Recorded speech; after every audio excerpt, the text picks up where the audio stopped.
ही important है कि अगर आपने पढ़ ली ना, जब आप यूपी टेट का एग्जाम देने बैठोगे तो आप उस टाइम पे मुझे याद करोगे कि मैंने आपसे क्या बोला था। ठीक है, नमस्कार दोस्तों, आपका स्वागत है मेरे यूट्यूब चैनल में। यदि आपने भी यूपी टेट का फॉर्म फिलअप किया है और आप भी चाहते हैं कि इस बार आप अपना यूपी टेट क्वालिफाई कर लें, तो आप बिल्कुल सही जगह आए, क्योंकि इस वीडियो में मैं आपको बताऊंगी कुछ टिप्स जिससे आप बहुत कम समय में अपनी अच्छी तैयारी कर सकते हैं और अपना यूपी टेट क्रैक कर सकते हैं। देखिए, मैं आपको ये भी बताऊंगी कि किस तरीके से मैंने अपना यूपी टेट क्वालिफाई किया था, यानी कि यूपी टेट का जो दोनों पेपर होते हैं वो मैंने क्वालिफाई किए थे। और उसके बाद मैं आपको बताऊंगी कि किस तरीके से आपका टाइम टेबल होना चाहिए, किस तरीके से आपको अपनी पढ़ाई करनी है, कौन सी बुक करनी है। ठीक है, पूरी स्ट्रेटेजी इस वीडियो में मैं आपके साथ शेयर करूंगी। यदि आपको वीडियो पसंद आए तो चैनल को जरूर सब्सक्राइब करें, वीडियो को लाइक शेयर जरूर करें। देखिए, सबसे पहले बात करते हैं, हमारा जो पेपर होता है यूपी टेट का वो 2 पार्ट में होता है।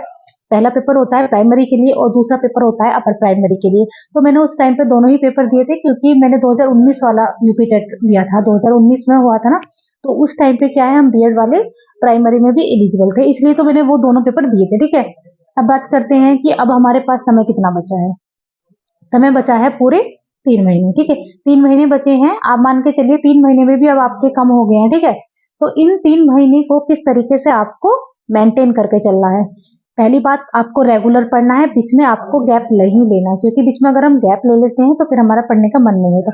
देखिए, फर्स्ट जो मंथ है आपका है ना, फर्स्ट मंथ में आप क्या करेंगे, आप अपने कॉन्सेप्ट को क्लियर करेंगे। ठीक है, आपको स्पीड नहीं पकड़नी, आपको ऐसा नहीं करना कि मुझे अपना बहुत स्पीड के साथ सिलेबस कवर करते जाना है। ठीक है, सिलेबस तो आपको कवर करना है लेकिन समझते हुए करना है। ठीक है, और जो हमारा सेकंड मंथ होगा उसमें आपको क्या करना है। ठीक है, ये मैं आपको बताऊंगी। जो सेकंड मंथ है उसमें आप, जैसे कि आप फर्स्ट मंथ आप क्या कर रहे हैं, जो पहला महीना है आपका, उसमें आप अपने कॉन्सेप्ट को क्लियर कर रहे हैं और अपना जो बेसिक होता है, बेसिक जो नॉलेज होती है उसे आप अपनी मजबूत कर रहे हैं। जैसे कि चाइल्ड डेवलपमेंट है, वहाँ पे जो भी कॉन्सेप्ट होते हैं उन्हें आप समझेंगे। ऐसा ही आप मतलब जो हिंदी, इंग्लिश और जो आपका एनवायरमेंट है और आपका मैथ साइंस वाला पार्ट है, ठीक है, वो इनको आप पूरी तरीके से एक बार अपना सिलेबस जो है पूरा कवर कर लीजिए। ठीक है, सिलेबस कवर कर लेंगे ना, समझ के करना है। ठीक है, ऐसा नहीं है कि आप रट्टा मारे जा रहे हैं, क्योंकि कॉन्सेप्ट जो है अंदर से आते हैं। अगर हम रटी हुई चीज मतलब ज्यादा रटेंगे तो वो डायरेक्ट ऐसी नहीं आती। हाँ, क्वेश्चन यूपी टेट में रिपीट होते हैं। ठीक है, क्वेश्चन आपके यूपी टेट में रिपीट होते हैं, लेकिन ऐसा भी नहीं होता कि बिल्कुल सारे क्वेश्चन आपके रिपीट हो जाएंगे। ठीक है, तो आपको कॉन्सेप्ट को समझना है। दूसरा, रेगुलर 5 से 6 घंटे पढ़ना है। ठीक है, जब आप जो फर्स्ट मंथ है उसमें आप अपना सिलेबस कवर कर लेंगे, सेकंड मंथ क्या करना है, आपको प्रीवियस ईयर क्वेश्चन लगाने हैं। ठीक है, आप लास्ट 5 साल के तो जरूर देखिए, जैसे 2022 में हुआ था और 2019 में हुआ था। ठीक है ना, इनको आप देखिए कि किस तरीके के क्वेश्चन पूछे गए हैं। एक बात और आपको बता दूं, जैसे कि हमारा सीटेट का पेपर होता है ना, वो फैक्चुअल नहीं होता है ना, और ये वाला जो पेपर होता है यूपी टेट का, ये फैक्चुअल होता है। ठीक है, तो इसमें क्या है, आपको जो वो होते हैं ना, जो टर्म होती है वो डायरेक्ट याद रखनी होती है ना। जैसे कि और मैं आपको बता दूं एक, कि आपको ग्रामर भी बहुत पढ़नी होती है, यानी कि आपको ग्रामर से क्वेश्चन आते हैं, चाहे हिंदी ग्रामर हो, चाहे इंग्लिश ग्रामर हो, चाहे संस्कृत हो। ठीक है, तो ये तीनों चीजें आपको याद रखनी है कि जो ग्रामर वाला पार्ट है वो भी आपको तैयार करना है। सीटेट में तो आपको ग्रामर ना के बराबर मिलती है, लेकिन यूपी टेट में हमें ग्रामर मिलती है। ठीक है, और मैं बताऊं तो आपको 6 से 7 घंटे पढ़ना है। ठीक है, रेगुलर आप 6 से 7 घंटे निकाल लीजिए। ठीक है, तो जो आपका जैसे कि फर्स्ट मंथ हुआ, आपने अपने सारा सिलेबस जो है वो कंप्लीट कर लिया। ठीक है, सिलेबस ना आप एक कटवा के रख ले, जैसे कि मैंने, जैसे कि मेरा एग्जाम होता है, 1 सेकंड रुको मैं भी बताती हूँ।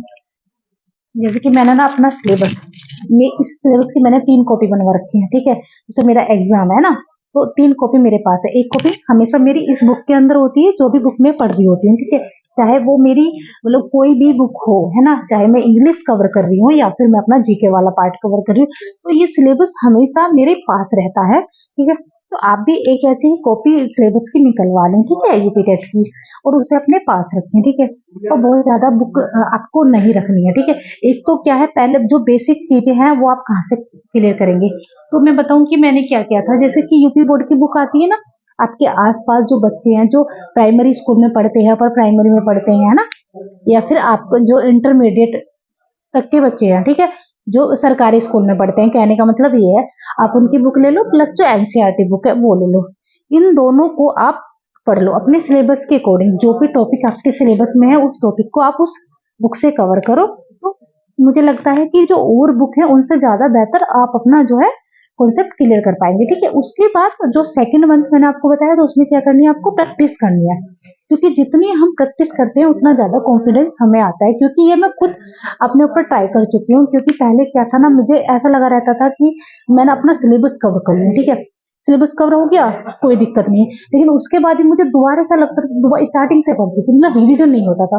लेकिन आपको रिवीजन करना है, आप यकीन माने जब आप अपना रिवीजन करना स्टार्ट कर देंगे ना, देखिए अगर आप 6 घंटे पढ़ रहे हैं, ठीक है, तो उसमें कम से कम 1 से 1.5 घंटा आप ऐसा रखेंगे कि आपको रिवीजन करना ही करना है। ठीक है, तो यह बात आपको समझ आई कि आपको रिवीजन करना है। ठीक है, जैसे सुबह मैं टाइम टेबल बताती हूँ कि आपको करना क्या।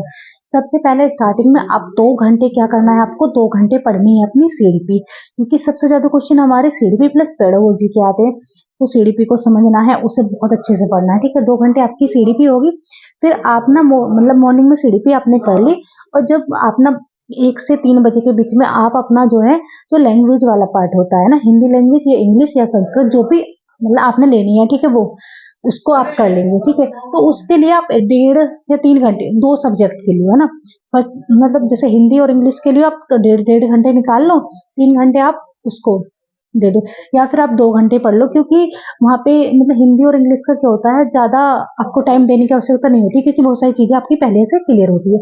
लेकिन सीडीपी क्या है, हमने पहले से थोड़ी ना पढ़ी है, ना हमने इंटर में पढ़ी है, ना ग्रेजुएशन में पढ़ी है।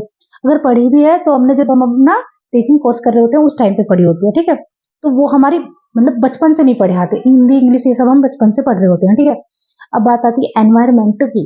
एनवायरमेंट के लिए आप एनसीईआरटी प्लस जो यूपी बोर्ड की बुक होती है उसके जो फैक्ट होते हैं, यूपी बोर्ड की जो बुक के फैक्ट होती है, एनसीईआरटी बुक के फैक्ट होते हैं, उसके से 4 या पेज आपके होंगे, उस में लिख लो आप, क्योंकि मैंने भी यही किया था। देखो मेरे पास अभी वो है नहीं, क्योंकि जो मेरी जिसमें मैंने नोट्स बनाए थे ना, मिल जाएगी वो, शायद मेरे मतलब मायके में होगी, वहां पे मिल जाएगी।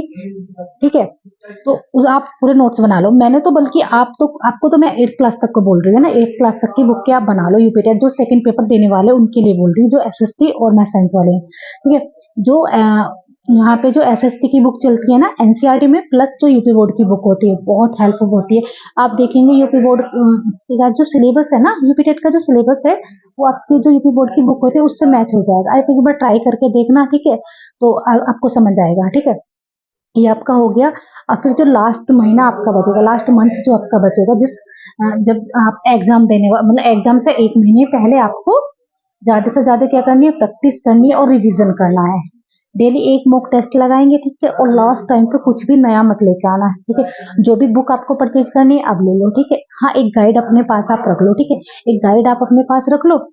ठीक है, वो कोई भी अगर आपके पास ऑलरेडी कोई है तो ठीक है ना, नहीं तो जो मैंने आपको बताया जो बेसिक चीजें, अगर आप सच में चाहते हैं कि आपका यूपीटेट क्वालिफाई हो जाए, तो जो चीजें मैंने आपको बताई हैं, यूपी बोर्ड की बुक प्लस एनसीईआरटी बुक, ये इतनी इंपॉर्टेंट है कि अगर आपने पढ़ ली ना, जब आप यूपीटेट का एग्जाम देने बैठोगे तो आप उस टाइम पे मुझे याद करोगे कि मैंने आपसे क्या बोला था। ठीक है, तो जरूर जरूर आपको ये काम करना है कि यूपी बोर्ड की बुक और एनसीईआरटी बुक आपको उसको अपने सिलेबस के अकॉर्डिंग तैयार करना है, नोट्स बना लेना, और क्लास टाइम पर उसका बार बार रिवीजन करना है। ठीक है, देखिए रेगुलर पढ़ना है, बीच में गैप नहीं करना। ठीक है, और हाँ, यदि आपको ये वीडियो थोड़ी भी ऐसा लगती है कि आपके काम आई है, तो वीडियो को शेयर जरूर करें और चैनल को सब्सक्राइब करें और कमेंट करें। हाँ, और कौन कौन बच्चा, देखिए 90 दिन है आपके पास, आज से ही, जैसे कि आज डे फर्स्ट है, आज से ही आप अपना रेगुलर जो भी चीजें मैंने आपको बताई है वो करना शुरू कर दीजिए, और मुझे कमेंट करके बताइए कि हाँ मैंने आज से स्टार्टिंग की है और मेरा आज का पहला दिन है। आप जाके अपने आसपास पूछोगे ना तो बच्चों के पास वो बुक आपको मिल जाएंगी। ठीक है, तो उम्मीद करती हूँ ये वीडियो आपको जरूर पसंद आई होगी। वीडियो पसंद आए चैनल को जरूर सब्सक्राइब करें। थैंक यू, मिलती हूँ आपसे नेक्स्ट वीडियो में।